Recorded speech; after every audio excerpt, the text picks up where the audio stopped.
Meanwhile, Trump's biggest supporter is already rushing to his defense.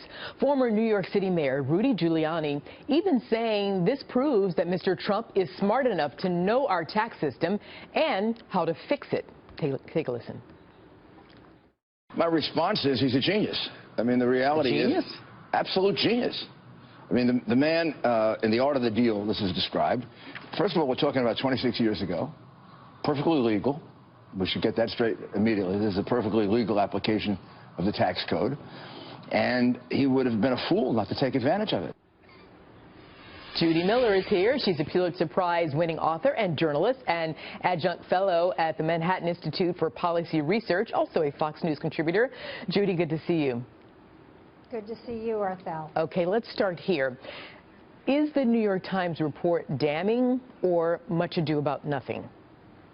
Oh, no, I think it's clearly going to hurt this candidate, as you can see from Mayor Giuliani's and Governor Chris Christie's efforts to spin this into a, gosh, isn't this guy smart for not paying taxes, without either confirming or denying the New York Times report, by the way.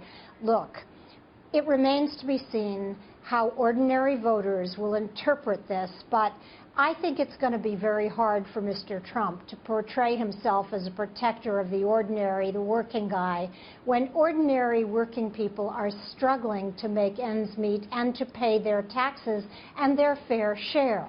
And that's what the Democrats are going to hit Donald Trump with again and again until this next debate.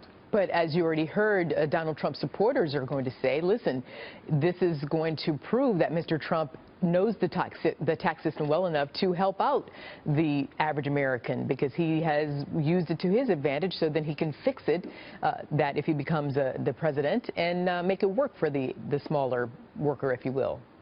Well, that's one effort at spinning the story. Another is what Roger Stone, another Trump advisor, said today, which is, let's change the subject. Basically, he started talking about the Clinton October surprise that's coming on Tuesday with the impending revelation of more bad news, supposedly, for Hillary. I mean, there are things you can do, but basically, Americans believe that you have to pay your taxes. And even though Mr. Trump has paid taxes, if he felt good about these tax releases, tax forms and what he's paid, presumably he would be not violating a tradition of the past decades, which is to release your tax returns. That's what every presidential candidate has done. Donald Trump won't do it, and now we know why.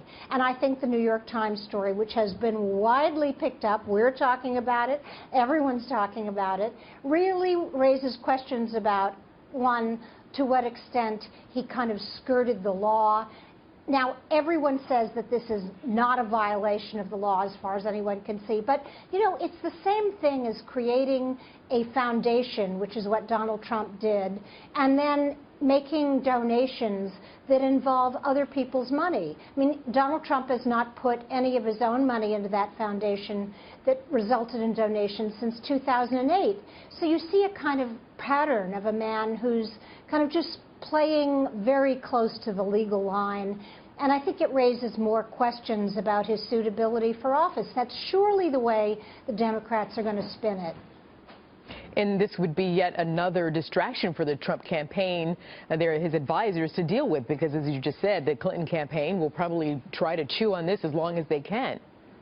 Right, and this is a second week of bad news. I mean, let's face it, that debate was very bad news, which you heard first assessed on kind of Fox News as our own anchors looked at it and said, this isn't a good night for him when you have to be complaining about the microphone. Now you've got a second week of bad Donald Trump news. When you're this close to the election, every single story like this counts. But Judy, if you can give me this in 30 seconds, as we have to go, you know, throughout this entire campaign, various political analysts have been saying, oh, this is bad for Mr. Trump, bad for Mr. Trump, and it never really turns out to be bad for Mr. Trump. So what will voters ultimately make of this? Will it matter to them?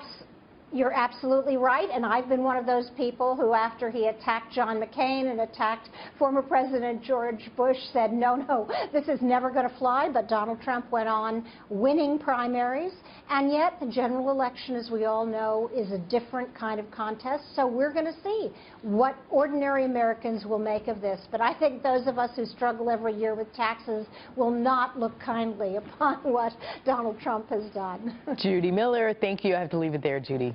Take care. Thanks.